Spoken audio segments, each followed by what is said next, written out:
నమస్తే. ప్రస్తుతం మనతో పాటు ప్రముఖ విశ్లేషకులు ఇమ్మంది రామారావు ఉన్నారు. ఆయనతో మాట్లాడదాం. నమస్తే సార్. నమస్తే అమ్మా. సార్, ఈ మధ్య ఏ మూవీ వచ్చినా ఈ సినిమా కాపీ లేరా, ఈ సినిమా దానికి కాపీ, ఈ సినిమా దీనికి కాపీ అని చెప్పేసి అంటూ ఉంటారు.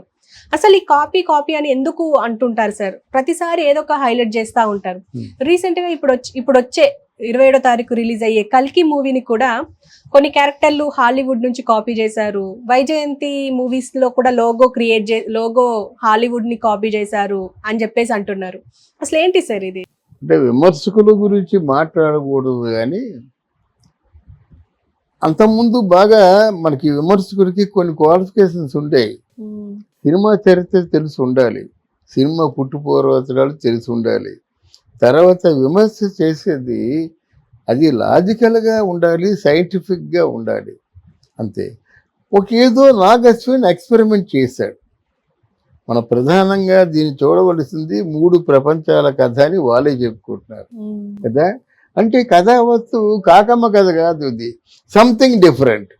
ఆ సంథింగ్ డిఫరెంట్ ఏదో మలయాళం వాళ్ళు అందించారు, బాలీవుడ్ వాళ్ళు అందించారు, కానీ మనం అందించాం. మన కథలు లేవు, మనకు మగధీర బాహుబలి వరకు అసలు స్టోరీసే లేవు మనకి.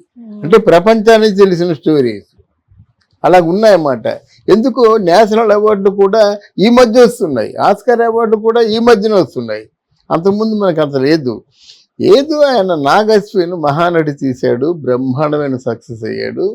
ఇప్పుడు కల్కి తీస్తున్నాడు, అది కూడా ఇంటర్నేషనల్ స్టార్ ప్రభాస్ మీద తీస్తున్నాడు. దాన్ని స్వాగతిద్దాం. అయితే 3 ప్రపంచాల కథ అనేసరికి అమితాబ్ బచ్చన్, కమల్ హాసన్, ప్రభాస్ చాలు. ఆయన హైట్స్ చాలు అంటున్నాడు అనమాట. ఇక పోయినట్టయితే టీజర్లు చూసాము, చాలా వెరైటీగా ఉన్నాయి. తర్వాత ఫైట్స్ కానీ, తర్వాత అందులో బుజ్జి ఉంది కదా, కారు, ఇవన్నీ కొంచెం ఎక్స్పెరిమెంటల్గా ఉన్నప్పుడు కూడా జనాల మనసు దోచుకునే విధంగానే ఉన్నాయి. ఇప్పుడు ప్రభాస్కి ఎంతమంది ఫ్యాన్స్ ఉన్నారండి? ప్రభాస్ని ఎంతమంది ఎక్స్పెక్ట్ చేస్తున్నారు? ఈ మధ్య ఒక సినిమా కూడా హిట్ అవ్వరా? అంటే ప్రభాస్ సినిమాలు కాదు, మామూలు సినిమాలు కూడా లేవు కదా. పెద్ద సినిమా వచ్చింది అనుకుని ఏం లేదు కదా. అటువంటిప్పుడు ఏదో పెద్ద సినిమా రిలీజ్ అవుతుంటే దాన్ని మనం ఆస్వాదించాలి.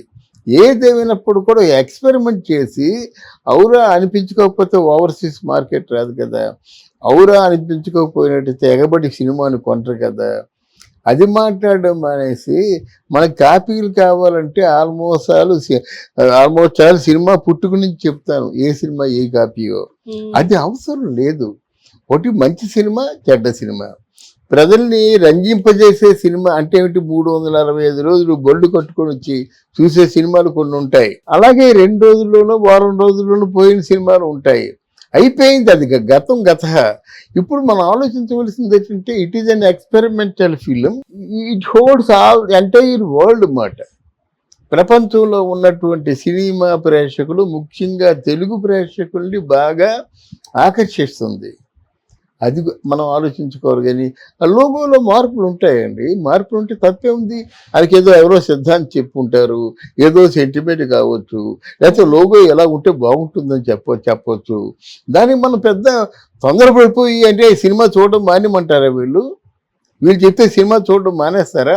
సినిమా బాగుంటే ఎవరైనా చూస్తారు, బాగాలేతే ఎంతమంది చెప్పినా చూడు. అర్థమైందా? ఇప్పుడు ఎవరు మన జయమ్మ పంచాయతీ ఉంది, దాన్ని ఎంతంత గొప్పగా ప్రమోట్ చేసింది ఆ సుమ. నిజంగా బాగా నటించింది కూడా. మరి బలగం ఎంత బ్రహ్మాండంగా ఆడింది, సినిమా బాగుండబట్టి ఆడింది. జయమ్మ పంచాయతీకి ఎవరెవరు చెప్పారు?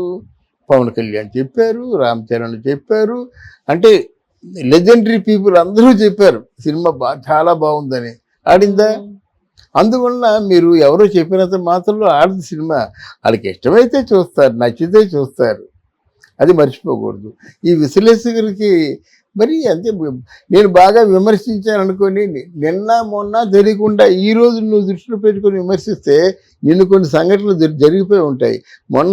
కొన్ని సంఘటనలు జరిగిపోయి ఉంటాయి. అంతకుముందు ఎన్నో సంఘటనలు ఎలాంటివి జరిగి ఉంటాయి అన్నమాట. అది కాదు మనకు కావాల్సింది. రంజింపజేసే సినిమా అంటే ఏమంటామంటే అది ప్రేక్షకుల్ని డిసప్పాయింట్ చేసే సినిమా అని చెప్పుకోవచ్చు మాట. అంతే చెప్పుకోవడం తప్ప మిగతా ఏం చెప్తాం, ఏం చెప్పలేము. తర్వాత ప్రపంచం ఈరోజు పెట్టుబడులు ఎక్కువ పెడుతున్నారు సినిమాకి. ఎగ్జాక్ట్లీ, అవును. ఇప్పుడు 400 కోట్లు 500 కోట్లు పెట్టారనుకోండి, అది కాస్త మరి 500 కోట్ల రూపాయలు కూడా బ్రేక్ ఈవెన్ అవ్వాలి కదా. అంటే మరి ఒక్క ఆంధ్రాలో ఆడేస్తే అయిపోద్దా? 5 భాషల్లో ఆడాలి. ఓవర్సీస్ మార్కెట్ అమెరికా కానీ, తర్వాత కెనడా కానీ, మన సౌదీ అరేబియా కానీ, సింగపూర్ కానీ, తర్వాత మన జపాన్లో కూడా బాగా చూస్తున్నారు మన సినిమాల్ని. మొదట్లో రజనీకాంత్ సినిమాలు చూస్తారు కానీ ఇప్పుడు అందరి సినిమాలు చూస్తున్నారు అన్నమాట. బాగుంటే చూస్తున్నారు. ఈ కాపీ అనడం వల్ల ఏమైనా ఎఫెక్ట్ పడుతుంది అంటారా సార్? ఏం ఎఫెక్ట్ పడుతుంది? ఇప్పుడు ఆ సినిమా మేకింగ్ అయిపోయిన తర్వాత ఇది బాగోలేదంటే ఎలాగవుద్ది? ఆ సినిమా మేకింగ్ అయిపోయింది, ప్రభాస్ ఉన్న ఫ్యాన్స్ అందరూ చూస్తారు, నెంబర్ 1 ఫ్యాన్స్ ఉన్నారు ప్రభాస్కి. అసలు ముందు అడ్వాన్స్ బుకింగ్ కూడా అయిపోయింది అన్నమాట. అందువలన ఏదో మనం చెప్తున్నామమ్మా, మనం చెప్పింది నచ్చితేనే వింటారు, నచ్చితే మనసులో ఉంచుకుంటారు. లేకపోతే ఈ చెవున వినేది ఆ చెవులోంచి పోతుంది అన్నమాట. దేనికైనా ఒకటే సూత్రం, నచ్చితే చూస్తారు, నచ్చకపోతే చూడరు. అయితే నచ్చడానికి కారణాలు ఏంటంటే గతంలో చూసిన సినిమాలే మళ్ళీ చూసినట్టు ఉంటే. ఎక్కడో ఇంగ్లీష్ సినిమాలు చెప్తున్నావు, ఇంగ్లీష్ సినిమాని తెలుగు ప్రేక్షకుడు ఎంతమంది చూసుకుంటారు? ఏదో నెట్లో చూస్తున్నాం అనుకోండి, తప్పు లేదు. ఎంతమంది మాలాంటి ప్రేక్షకులు నెట్ చూసుకొని సినిమాకి వెళ్తారు? కాదు, ఇట్లాంటి వాళ్ళు ఎంకరేజ్ చేయడం ధర్మం అని నా ఫీలింగ్ అన్నమాట. ఇప్పుడు మనకు ఒక స్టార్ ఉన్నాడు, పాన్ ఇండియా స్టార్ ఉన్నాడు, ప్రభాస్ ఉన్నాడు, లెట్ us ఎంకరేజ్ హిమ్ అంతే. ప్రపంచంలో ఆ పర్సనాలిటీ ఎవరికి లేదు కదా. మళ్ళీ అట్లాంటి పర్సనాలిటీ ఆ కిరణ్ ఆనంద్ వస్తున్నాడు, చూద్దాం ఆయన కూడా బాగా సక్సెస్ అవుతాడు అనుకుందాం. సార్ ఇప్పుడు అకిరణ్ నందన్ అంటున్నారు, ఓకే, కానీ ప్రభాస్ కున్న ఇమేజ్ తో మూవీకి వస్తారు, కానీ ఈ కల్కి సినిమాకి వచ్చిన బజ్ మాత్రం ఇంకా చాలా తక్కువనే ఉంది, క్రియేట్ చేయాల్సినంత బజ్ క్రియేట్ చేయట్లేదు నాగశ్విన్ అని చెప్పేసి అంటున్నారు. అవునండి, ఎవరు క్రియేట్ చేసుకోవాలి? ఆయన క్రియేట్ చేసుకోవాలి. అశ్విని తల్లుడు కదా. అవును, నీకు అర్థమైందా?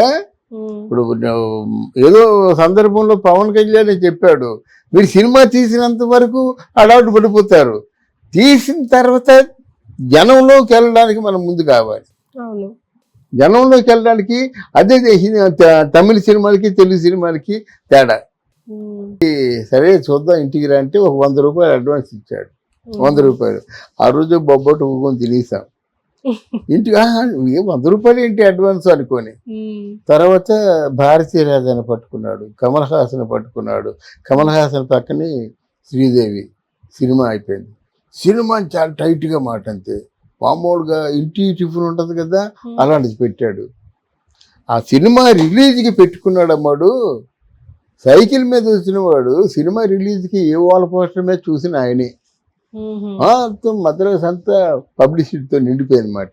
వాళ్ళు సినిమాకి ఎంతైతే ఖర్చు పెట్టారో పబ్లిసిటీకి దాంట్లో పావంతు ఖర్చు పెడతారు. ఎక్కడ చూసినా ఆ పోస్టర్లే కదా, అప్పుడులా ఫ్లెక్సీలు కాదు, పోస్టర్లు అన్నమాట. ఆ సినిమా 16 ఏళ్ళ వయసు ఎంత ఆడిందమ్మా మద్రాసులో, ఎక్కడ చూసినా ఈ పాటలే. తర్వాత కమల్ హాసన్, శ్రీదేవి చాలా సినిమాలు చేశారు. అది అప్రస్తుతం అనుకోండి. అంటే మనకు కావాల్సింది ఏంటంటే సినిమాలు బాగుంటే ఎంకరేజ్ చేయాలి. ఓకే సార్, థ్యాంక్ యూ అమ్మా.